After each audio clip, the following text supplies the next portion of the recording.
Hello my dear friends, how are you doing? I hope everybody is doing well. Risk management अगर आपने subject लिया है तो let me congratulate you and tell you it's a great choice. हाँ, not because you are going to learn it from the ranker, but because it is quite interesting. बहुत सही है, doable है. 9 चैप्टर्स. एग्जाम के पहले दिन जो 1-1.5 दिन मिलता है वहां पे भी बहुत डुएबल है. उसके बाद एग्जाम के दिन भी जो हमें मटेरियल्स लेके जाना है या कोर्सेस लेके जाने हैं उसमें भी it is simple logical flow. अगर आपके if you know that flow sits with you then it's a easy nut to crack. Okay, so क्या चाहिए? रिस्क मैनेजमेंट मतलब क्या है? Risk is everywhere, right? You tell me what do you mean by risk? Risk is everywhere. Yeah, getting into arranged marriage is also risky. Let me tell you, falling in love is also risky. Failing to plan, planning to fail, not knowing what your business is doing. हाँ, ये सारे terminologies है. You know all of that, but उसको link कैसे करें? ये जो आपको पता है ऑलरेडी, उसका एप्लीकेशन ऑफ नॉलेज कैसे करें? बस ये अगर आपको आ गया देन यू आर थ्रू. क्योंकि आपको बहुत सारा इंफॉर्मेशन पता है. फॉर एग्जाम्पल, अभी जैसे यूक्रेन और रशिया का वॉर चल रहा है, तालिबान और अफगानिस्तान का पीछे हुआ, या फिर आपने रिसेंटली देखा रहेगा कि श्रीलंका का इन्फ्लेशन रेट इतना बढ़ गया था कि उसका करेंसी कितना डिप्लीट हो गया. ये सारी बातें हम लोकल न्यूज़पेपर में पढ़ते रहते हैं, बट इसका अगर हम एप्लीकेशन ऑफ ये करें, नॉलेज करें, इसका मतलब क्या है? प्रीटी सिंपल, कंट्री रिस्क हो रहा है, राइट? तो ये ऐसे हम कॉन्सेप्ट बिल्डिंग करते जाएंगे, राइट? जो if I need to tell you, ये रहा आपके रिस्क मैनेजमेंट के बारे में. रिस्क मैनेजमेंट में 9 चैप्टर्स का फ्लो कैसे रहेगा? First 5 chapter and 8th chapter are interlinked. मतलब क्या कि रिस्क मतलब क्या? पहले तो रिस्क मतलब क्या वो समझना चाहिए, राइट? रिस्क कहाँ से आती है, उसका ओरिजिन क्या है, सोर्सेस क्या है, असेसमेंट करना है. और फिर आप ऐसे नहीं बोल सकते ना, अरे और बहुत रिस्की है. अरे रिस्की मतलब कितना? You have to quantify it. तो क्वांटिफिकेशन कैसे करेंगे? उसका इम्पैक्ट किस पे होगा? आपके शेयर होल्डर्स पे, स्टेक होल्डर्स पे, ओनर्स पे, एम्प्लॉयज पे, आपके प्रोसेसेस में किस पे इम्पैक्ट होगा वो रिस्क का? उसको क्वांटिफाई करना पड़ेगा, राइट? जैसे ही आप उसको क्वांटिफाई कर लोगे, फिर आपको रहेगा कि उसको कहीं ना कहीं किसी को तो गोली मारनी पड़ेगी, राइट? ब्लेम गेम तो चलेगा. तो कौन रिस्पॉन्सिबल है? Who is responsible for what? He is responsible for this processes, या फिर मिटिगेशन, या फिर कंट्रोल चेक्स, या जो पॉलिसीज बनानी है. तो ये हम सब देखेंगे कि who is responsible for what, right?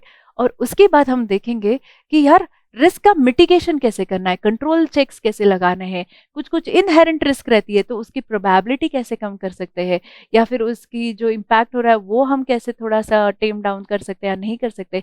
ये सारे इंटरेस्टिंग चीजें हम देखेंगे, राइट? बहुत रियल टाइम, रियल लाइफ से रिलेटेड चीजें हम से ये रिस्क मैनेजमेंट सीखेंगे. ठीक है, तो फर्स्ट 5 चैप्टर एंड 8 चैप्टर यही फ्लो रहेगा कि रिस्क मतलब क्या और उसको मैनेज कैसे करना है. इसका मतलब ईआरएम हो जाता है, राइट? फिर जो चैप्टर नंबर 6, 7 एंड 9 है वो बचेंगे आपके operation risk and credit risk and governance के बारे में हम बात करेंगे, फाइनेंशियल रिस्क के बारे में बात करेंगे उसके लिए. तो ये रहा आपका सिलेबस का फ्लो. अभी मैं बताती हूँ आपको कोर्स स्ट्रक्चर कैसे रहेगा. रफली 60 आवर्स में हम देखेंगे. Yes, you heard it right, 60 hours only. हाँ, तो कुछ नहीं छूटेगा. मार्क माय वर्ड्स, ये जो line by line, word by word जो पढ़ना है, फिर कॉन्सेप्ट बिल्ड करना है, नहीं, ये काफी ओल्ड फैशन हो गया है. अभी मैं आपको रियल टाइम स्टोरीज बताऊंगी. कहा? And there comes my USP, as in for those who are watching me for the first time, hi, my name is Saili. I'm chartered accountant from ICAI. I'm chartered accountant from the UK also, so Institute of Chartered Accountants in England and Wales. I'm business finance professionals from ICAEW. I've done my DSA, CFA Lite, and MCOM. That is technical, technical aspect about it. But the more important aspect about this is, like, I was fortunate enough to work in some 16, 17 odd countries in Deutsche Bank, Credit Suisse, which are like big players in international investment banking. And then I was part of some manufacturing company as well. तो ये जो मेरा 15 साल का association रहा है corporate के साथ, कहीं ना कहीं तो मैं रिस्क रिलेटेड प्रोफाइल से जुड़ी हुई थी.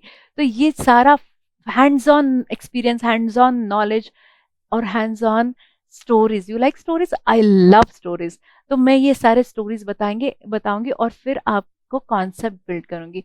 स्टोरीज इज द मोस्ट क्या बोलते हैं, efficient and effective way to make anything learn, right? हम बच्चे थे, छोटे थे, तो हमें स्टोरीज के हिसाब, स्टोरीज के इससे सिखाते थे, बस वैसे ही करेंगे। स्टोरीज बताऊंगी, stories as in case studies बताऊंगी, केस स्टडीज के साथ कॉन्सेप्ट बिल्डिंग होगा, कॉन्सेप्ट बिल्डिंग के साथ बहुत सारा डिस्कशन होगा कि ये नॉलेज है, ये टेक्निकल एस्पेक्ट है, ये कहा करेंगे।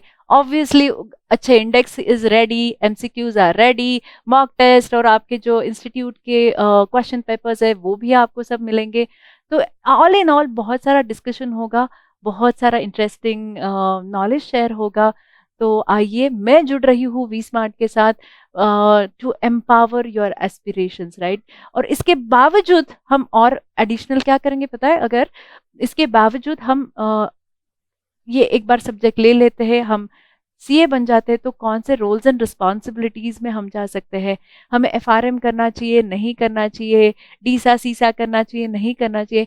ये भी बातें रहेंगी क्लास में, ये भी बातें हम थोड़ा थोड़ा जब भी हमें टाइम मिलेगा उस पर भी करेंगे।